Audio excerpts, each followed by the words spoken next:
Hey guys, this is Yummy Reviews, and I'm going to be reviewing the first two episodes of BoogiePop and Others. Now, since there's two episodes, I'm going to be using some notes I have on my computer here to kind of walk me through it because there's just kind of like a big info dump, and it'll be kind of hard to keep things in order. So I'm going to be looking over here, kind of walking through some of the talking points I've written down. So the first one I want to talk about is, basically the intro of Echo walking into the street and BoogiePop uttering some words into his ear and kind of helping him out so he doesn't get arrested and letting him escape.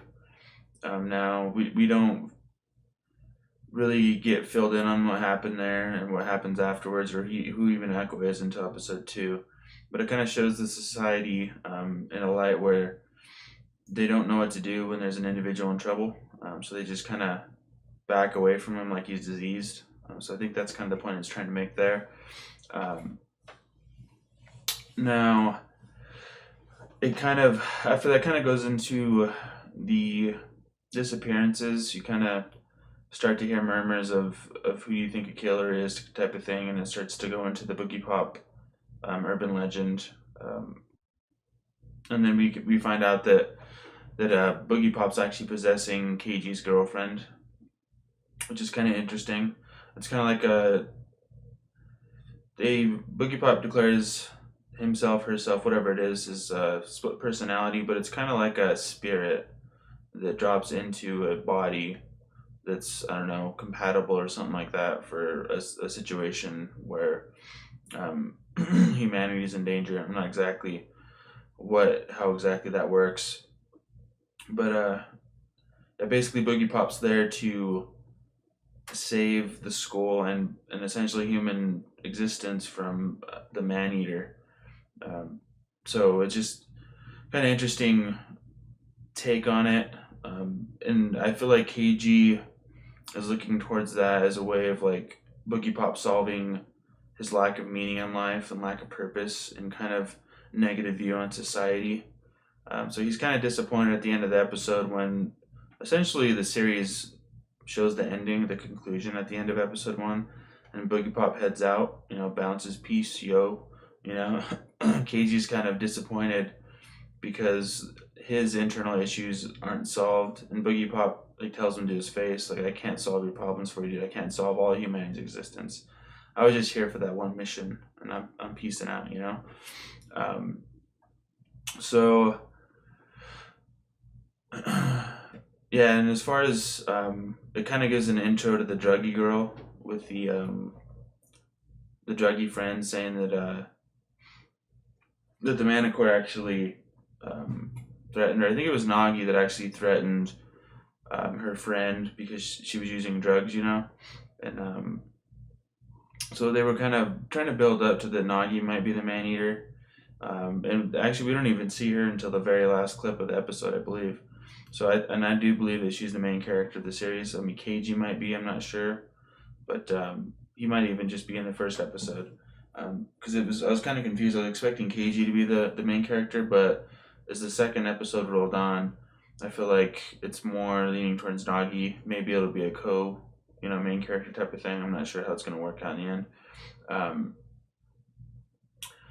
So to go on to episode 2, if I remember right, the druggy girl gets her arm like almost broken off, like Ronda Rousey, walking through the damn park with the criminal thriller book enthusiast.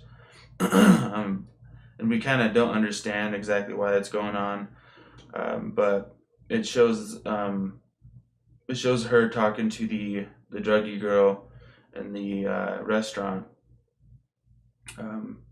basically saying that one of the people in her group of friends showed up one day with a handful of pills and told them to take it. It'll take off the edge from the testing, which kind of plays into Japanese culture and society, that a lot of the high schoolers and stuff are very, very pressured into doing well, or they're basically considered failures and they shame their family. I mean, the suicide rate in Japan is massively high for young individuals just for the amount of pressure they're put on. So I kind of like how they use that as a believable reason as to why kids, like well done, studied kids would do something like that, because normally you'd think goody two shoes kids, they're not gonna kind of step into that. But when you have the amount of pressure that Japanese society puts on you, it definitely makes it believable. But anyway, she kind of explains that one person showed up one day with pills in their group and kind of handed them out like candy and say, hey, this will take the edge off. And one by one, those people slowly disappeared until she was the last one. And so that's why she was kind of scared. She was scared that she was going to get killed.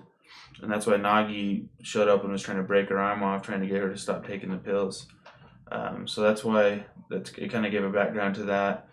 And then the thriller enthusiast, the criminal justice future degree wielder, basically goes to Nagi's house, finds out that Nagi's father was the author of the books that she loves.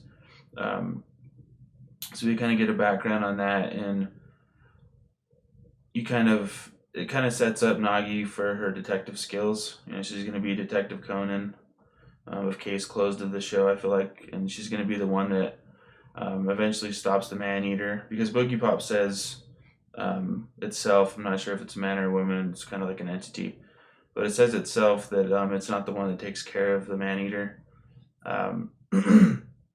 So I'm assuming that Nagi in cooperation with some others are going to take it down.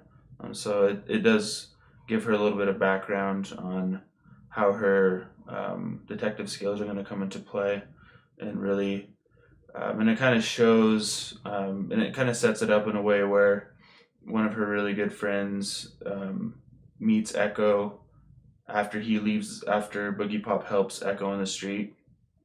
So it kind of meets Echo, which is the original form of the man-eater. So it kind of links it that way to her as well, and helps kind of progress the story in that way, because the friend gets linked with Echo, kind of passes on the information to Nagi, and then ends up getting killed at the end of the episode by looking for Echo in the school. So, and then it does show that Nagi's looking for her, and questioning, questioning Echo, basically, that she can't find her. So it kind of leads into that. Let's see if I got any more notes that I missed on here. Oh yeah, I was going to talk about the high school kid getting choked out by the Manicore. It kind of sets up an alliance there, which is kind of weird, because it does kind of make sense, because the man-eater is kind of like an escaped wild animal and doesn't really know society that well.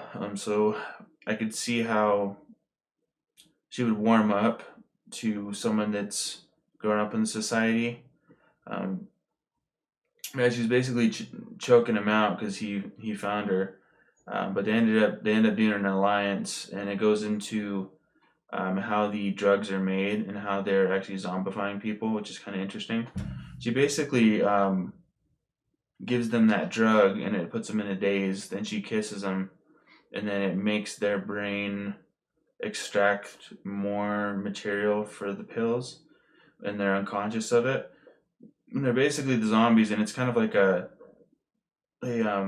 way to zombify and grow an army, because she says herself that there are probably people from the lab that are trying to track her down. So she's trying to kind of discreetly build an army to have some weapons to fight against that. So that's kind of interesting. It doesn't seem like they're having much success, and that might even be their downfall, because it's Nagi's kind of keying in on them. There's more students missing. It's kind of heightening the tension and the alertness of the people around. It's starting to become more apparent that there's an actual issue, an actual reason behind it. It's not just kids trying to run away from their stress and that kind of thing. There's obviously, I don't think, maybe one or two or three, could make sense. But when you're starting to get into just killing 3 people within a few clips, in the drop of a hat, I mean, there's going to be people getting suspicious and that kind of thing. Now, as far as the high school kid that's helping the Manicore, he's kind of tropic. He's kind of the I want to see the world burn type of character. But I can't really complain, because one of my favorite characters of all time is the Heath Ledger Joker. But it is a little bit tropic, so I guess take it or leave it. I'm not sure if you guys will like that, but to me it's kind of it depends on how it's done. So we'll see if he's done well. Yeah, let's see if I have anything else here.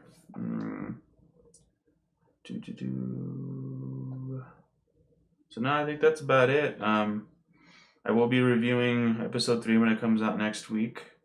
I do have plans to review Mob Psycho 100 Season 2.